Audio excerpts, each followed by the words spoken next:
I'd always prided myself on being a rational person.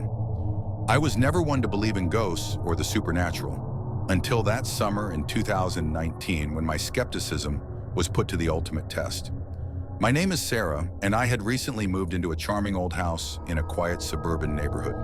The house had been built in the 1920s and had all the characteristics of a classic, quaint home. Hardwood floors, a large fireplace, and antique fixtures. It was a steal, and I was excited to settle in.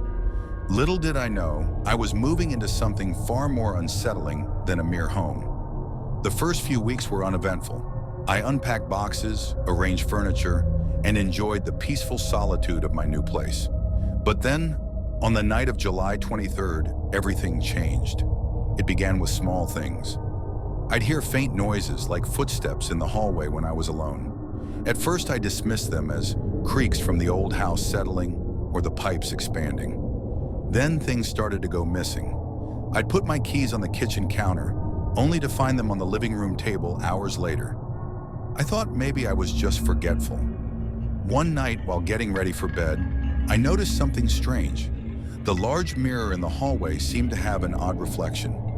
It was a beautiful antique mirror with a gilded frame, and it had always been one of my favorite pieces. But as I looked at it, the reflection didn't seem quite right. The hallway behind me appeared dimmer in the mirror than it did in real life. I shrugged it off, thinking it was just a trick of the light. I went to bed and tried to ignore the growing sense of unease. But that night, I woke up around 2 a.m. to an icy chill in the room. The temperature had dropped noticeably. I got up to check the windows, thinking there might be a draft, but everything was sealed tight. As I walked back to bed, I glanced at the hallway mirror. To my shock, I saw a shadowy figure standing behind me in the reflection. I spun around, but there was nothing there. My heart pounded, and I felt a cold sweat break out on my forehead. I didn't sleep well that night, and the next day, I convinced myself it was just a bad dream. The next week, the occurrences grew more frequent.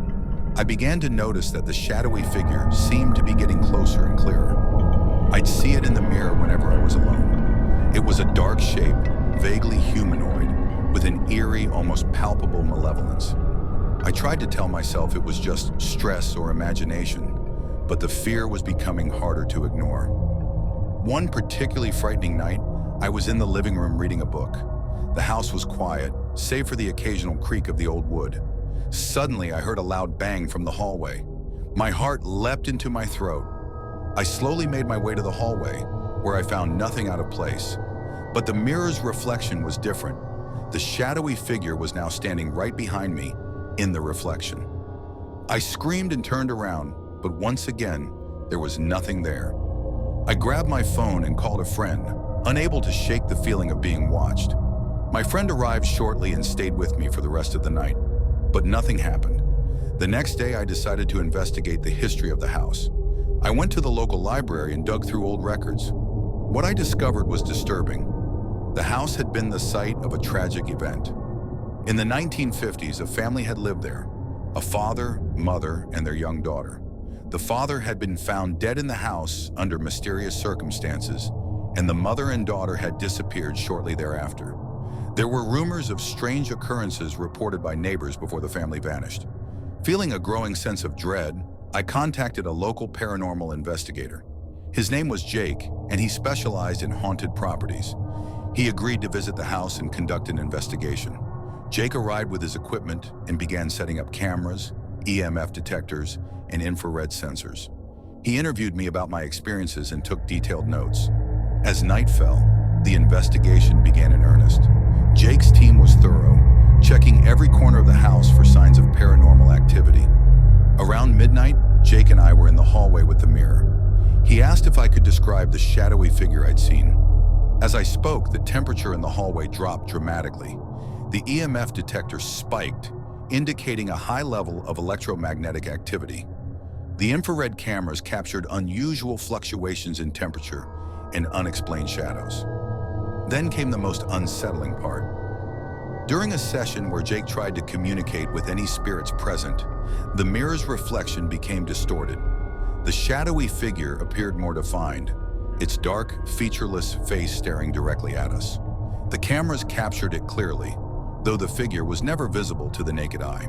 Jake performed a cleansing ritual using holy water and incense to attempt to rid the house of the negative energy. Afterward, he assured me that the spirit should be at peace, but advised me to remain vigilant.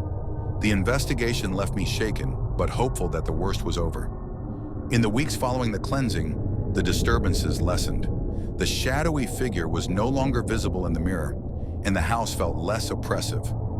I continued to experience occasional cold spots and strange noises, but they were much less frequent. I stayed in the house for another 6 months before deciding to move. The experience had been too overwhelming, and I needed a fresh start. I packed up my belongings and left the house behind, but the memory of the shadow in the mirror stayed with me. To this day, I sometimes wonder if the spirit still lingers in that old house. I hope it has found peace, and I hope the new occupants never experience what I did. My experience at 1226 Maple Street has left me with a lingering sense of unease and a newfound respect for the unknown.